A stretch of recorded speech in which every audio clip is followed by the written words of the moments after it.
Yes. അപ്പോൾ ഇന്നലെയാണ് വയനാട്ടിൽ നമ്മുടെ നേതൃനിര എല്ലാവരും കൂടിയിരുന്നത്, കോൺഗ്രസ് നേതൃനിര കൂടിയിരുന്ന ലക്ഷ്യ എന്താണ് ലക്ഷ്യം എന്നുള്ളത് തീരുമാനിക്കാനും അവിടേക്ക് എത്തിപ്പെടാനുമുള്ള ചർച്ചകൾ ആരംഭിച്ചിരിക്കുന്നു. അതിൽ കാര്യമായ ചർച്ചകൾ ഇന്നലെ ഉണ്ടായി. അതിൽ നിന്ന് ചില ആശയങ്ങൾ ഉരുത്തിരിഞ്ഞു എന്നാണ് മനസ്സിലാക്കുന്നത്. അതെന്താണ് എന്ന് നോക്കാം. നിയമസഭാ തെരഞ്ഞെടുപ്പിൽ മുതിർന്ന നേതാക്കൾക്ക് ജില്ലകളുടെ ചുമതല നൽകാൻ KPCC നേതൃ ക്യാമ്പിൽ തീരുമാനം. മലയോര മേഖലയിൽ വന്യജീവി ശല്യം പ്രധാന ചർച്ചയാക്കാനും യോഗത്തിൽ തീരുമാനമായി. നിയമസഭാ തെരഞ്ഞെടുപ്പിൽ ഏറ്റവും കുറഞ്ഞത് 85 സീറ്റ് വിജയിക്കാനുള്ള രാഷ്ട്രീയ സാഹചര്യം നിലവിലുണ്ടെന്ന് കോൺഗ്രസ് നേതൃ ക്യാമ്പിലെ വിലയിരുത്തൽ. തെരഞ്ഞെടുപ്പ് വരെയുള്ള പ്രവർത്തന നയരേഖയുടെ കരട് ഇന്ന് ക്യാമ്പിൽ അവതരിപ്പിക്കും. KPCC സംഘടിപ്പിക്കുന്ന ലക്ഷ്യ ലീഡേഴ്സ് സമ്മിറ്റ് സുൽത്താൻ ബത്തേരിയിൽ ഇന്ന് അവസാനിക്കും. യെസ്. അപ്പോൾ നേരെ പോകാം വയനാട്ടിലേക്ക്. മുഹമ്മദ് അസ്ലം വിവരങ്ങൾ നൽകാനായി ചേരുന്നുണ്ട്. അസ്ലം, ഇന്നലെയാണ് ലക്ഷ്യ തുടങ്ങിയത്. അതിൽ തന്നെ എന്താണ് ലക്ഷ്യം എന്നുള്ളത് കൂടെ മനസ്സിലാക്കി. വരുന്ന നിയമസഭാ തെരഞ്ഞെടുപ്പ്, അതിന്റെ മുന്നൊരുക്കങ്ങളാണ്. അങ്ങനെ പലതരത്തിലുള്ള ചർച്ചകൾക്കൊടുവിൽ എല്ലാവരും ചേർന്ന് ഒരു തീരുമാനത്തിലേക്ക് എത്തിയിരിക്കുന്നു. മുതിർന്ന നേതാക്കൾക്ക് ജില്ലകളുടെ ചുമതല നൽകി കളത്തിലിറങ്ങാൻ, മാത്രമല്ല വലിയ ശുഭപ്രതീക്ഷയിൽ കൂടിയാണ് 85 സീറ്റ് വരെ നേടാമെന്നുള്ള ഒരു കണക്കുകൂട്ടൽ കൂടി യോഗത്തിൽ ഉണ്ടാകുന്നു. ഇന്നിപ്പോൾ യോഗം അവസാനിക്കും. അതിന് മുന്നോടിയായി മറ്റെന്തൊക്കെ ചർച്ചകളാണ് നടക്കുക? ഇന്നലെ ചർച്ചയിൽ ഉരുത്തിരിഞ്ഞ പ്രധാനപ്പെട്ട കാര്യങ്ങൾ എന്തൊക്കെയാ?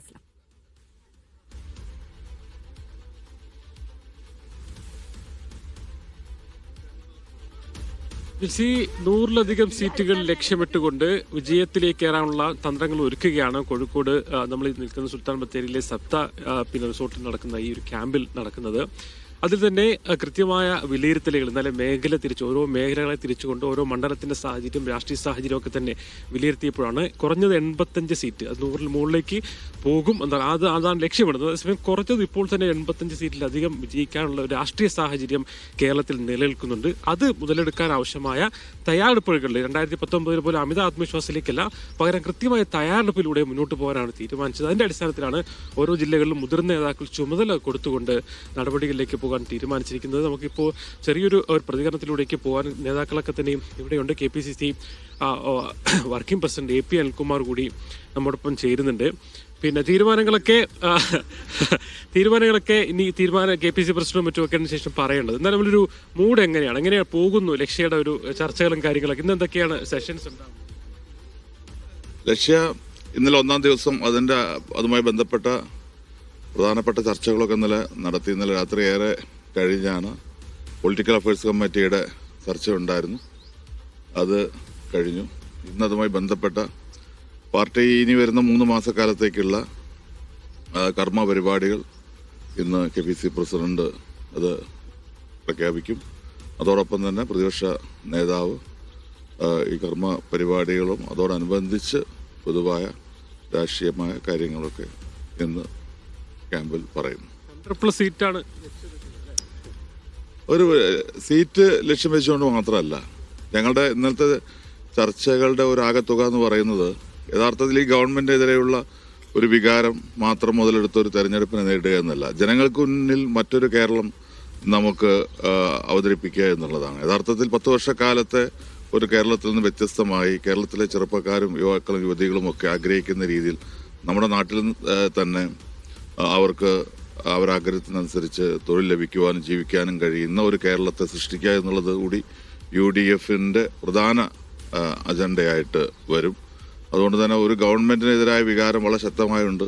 ആ ശക്തമായ വികാരത്തിന്റെ പേരിൽ അധികാരത്തിൽ എത്തുക എന്നതിനപ്പുറത്ത് ഇന്നത്തെ കേരളം നേരിടുന്ന ഒരുപാട് വെല്ലുവിളികളുണ്ട്. ആ വെല്ലുവിളികളെ കൂടി അതിജീവിക്കേണ്ട ഒരാവശ്യം കേരളത്തിനുണ്ട്. കേരളത്തിലേക്കുള്ള ഒരു മാർഗരേഖ വെച്ചുകൊണ്ടുകൂടിയാണ് ഭാവി കേരളത്തിലേക്കുള്ള ശക്തമായ ഒരു കാഴ്ചപ്പാട് അവതരിപ്പിച്ചുകൊണ്ടായിരിക്കും ഗവൺമെന്റ് അധികാരത്തിൽ വന്നു കഴിഞ്ഞാൽ ഏത് രീതിയിലുള്ള ഒരു കേരളം എന്നുള്ള ഒരു കാര്യം കൂടി ചർച്ചയുടെ ഭാഗമായി വന്നു എന്നുള്ളതാണ് ഈ ക്യാമ്പിൽ പ്രത്യേകമായി എടുത്തു പറയേണ്ട ഒരു കാര്യം.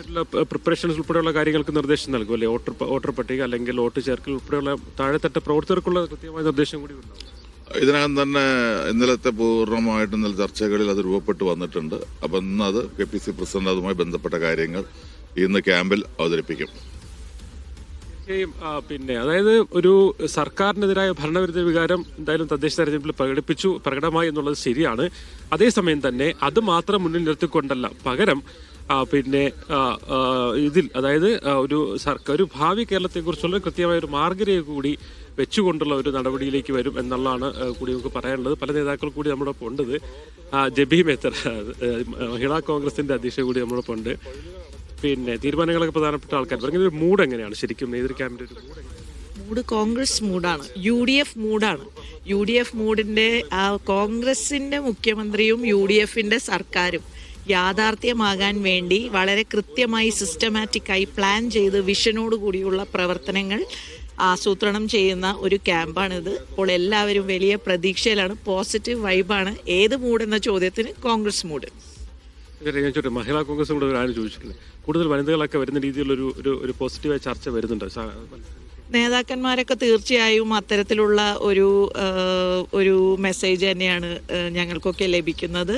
വളരെ പ്രതീക്ഷയോടുകൂടിയാണ് ഞങ്ങളൊക്കെ അവരുടെ വാക്കുകളും കാതോർക്കുന്നത്. ഏതായാലും പ്രയോറിറ്റി എന്ന് പറയുന്നത് കോൺഗ്രസ് മുഖ്യമന്ത്രിയും UDF സർക്കാരും വിജയം, അത് 100 സീറ്റ് എന്നുള്ളതിൽ തന്നെയാണ് ഫോക്കസ്. പിന്നെ ജബി മെത്രൊക്കെ പറയുന്നത് പോലെ എല്ലാവർക്കും പ്രാതിനിധ്യം ഉറപ്പുവരുത്തുന്നതോടൊപ്പം തന്നെ ഏറ്റവും പ്രധാനമെന്ന് പറയുന്നത് വിജയ സാധ്യത 100 സീറ്റ് മുകളിലേക്ക് വിജയിക്കാൻ കഴിയുന്ന രീതിയിലേക്ക് മുന്നോട്ട് പോവുക. KPC പിന്നെ നേരത്തെ വർക്കിംഗ് പ്രസിഡന്റ് AP അനിൽകുമാർക്ക് പറഞ്ഞതുപോലെ കൃത്യമായി തന്നെ ഒരു മാർഗരേഖ, അതായത് പിന്നെ തെരഞ്ഞെടുപ്പിലെ പ്രവർത്തനങ്ങൾ താഴെത്തട്ടിൽ സജ്ജമാക്കാനുള്ള പ്രവർത്തനങ്ങൾ, അതോടൊപ്പം തന്നെ കേരളം എന്തായി മാറുന്നതിനെ കുറിച്ചുള്ള കാരണം കുറച്ച് ഒരു സ്റ്റെപ്പ് കൂടി കടന്നുണ്ട്. ആദ്യഘട്ടത്തിൽ സർക്കാരിനെതിരായ ഭരണവിരുദ്ധ വികാരങ്ങൾ എങ്ങനെ മുതലെടുക്കാവുന്നതിനായിരുന്നു ആദ്യഘട്ട ചർച്ച. അവിടെ നിന്ന് അങ്ങോട്ട് തദ്ദേശ തെരഞ്ഞെടുപ്പ് കഴിഞ്ഞതോടുകൂടി അത് കൃത്യമായി തന്നെ രൂപപ്പെട്ടു വരുന്നുണ്ട്. അത് ഒരു വശത്ത് ഉപയോഗപ്പെടുത്തുക. അതോടൊപ്പം തന്നെ ഭാവി കേരളത്തെ കുറിച്ചുള്ള ചിത്രമായ ചിത്രം ഒരു പ്രതിപക്ഷ നേതാവ് അവതരിപ്പിക്കുന്ന നയരേഖയിൽ ഉണ്ടാവുക അത് തന്നെയായിരിക്കും. അതോടൊപ്പം തന്നെ KPC പ്രസിഡന്റ് ഒരു പ്രവർത്തന മാർഗരേഖ കൂടി അവതരിപ്പിക്കും. ഇതെല്ലാം കൂടെ ഫൈനലൈസേഷനായിരിക്കും. ഇന്ന് ഉച്ചയ്ക്കോടുകൂടി ഒരു പ്രഖ്യാപനം നടത്തിക്കൊണ്ട് അവർ മുന്നോട്ട് പോകും. എന്തായാലും പിന്നെ വളരെ ആത്മവിശ്വാസത്തോടു കൂടിയുള്ള ഒരു പ്രവർത്തനങ്ങളും ചർച്ചകളാണ് മുന്നോട്ട് പോയിരിക്കുന്നത്. കുറഞ്ഞത് 85 സീറ്റ്, 100 മുകളിൽ സീറ്റ് ലക്ഷ്യം വെച്ചുകൊണ്ടുള്ള പിന്നെ പ്രവർത്തനങ്ങളിലേക്ക് മുന്നോട്ട് പോകാനുള്ള ചർച്ചകളിലേക്ക് KPCയുടെ ലക്ഷ്യ ക്യാമ്പ് പുരോഗമിക്കുകയാണ്. ശരി, മുഹമ്മദ് അസ്ലമാണ് വയനാട്ടിൽ നിന്ന് വിവരങ്ങൾ നൽകിയത്. എന്തായാലും തദ്ദേശ തെരഞ്ഞെടുപ്പിലെ ജയം വലിയ ആത്മവിശ്വാസം കോൺഗ്രസ് നൽകിയിട്ടുണ്ട് എന്നുള്ള കാര്യത്തിൽ സംശയം